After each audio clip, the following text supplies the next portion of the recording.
हुजूर ने निगाह की, फरमाया ये बंदा पेशाब के छींटों से बचता नहीं था, पेशाब करता था तो उछल उछल के छींटे इस पे आते थे। औरत हो या मर्द, अपने पेशाब के छींटों से बचो। हमारा इस्लाम का माशरा बड़ा प्यारा है, हमें अल्लाह ने बहुत पकीज़ा बनाया है, बड़ा करम किया है। सारे बोलो अल्हम्दुलिल्लाह। मेरा ये बयान चूंकि दुनिया भर में जा रहा है, इसलिए मैं दुनिया भर को सामने रखते हुए बोल रहा हूं कि हम अल्हम्दुलिल्लाह मुसलमान पेशाब से बहुत बचते हैं, पेशाब से नफरत भी करते हैं।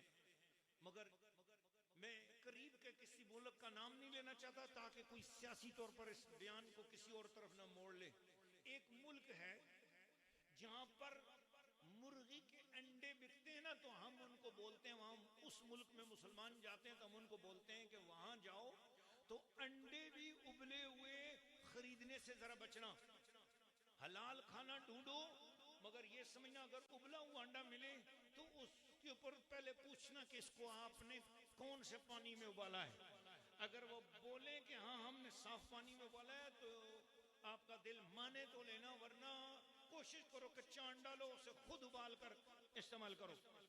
तो वो कहते हैं क्यों जी? हमने कहा दरअसल कुछ मुल्क ऐसे हैं जहां पर लोग 3-4 आदमी एक देगची में पेशाब करते हैं और उसके बाद उसी में अंडे उबालते हैं और फिर वो खाते हैं। इस्लाम कितना ताहिर प्यारा पाकीज़ा मजहब है कि हम लोग पेशाब के छींटों से भी बचते हैं।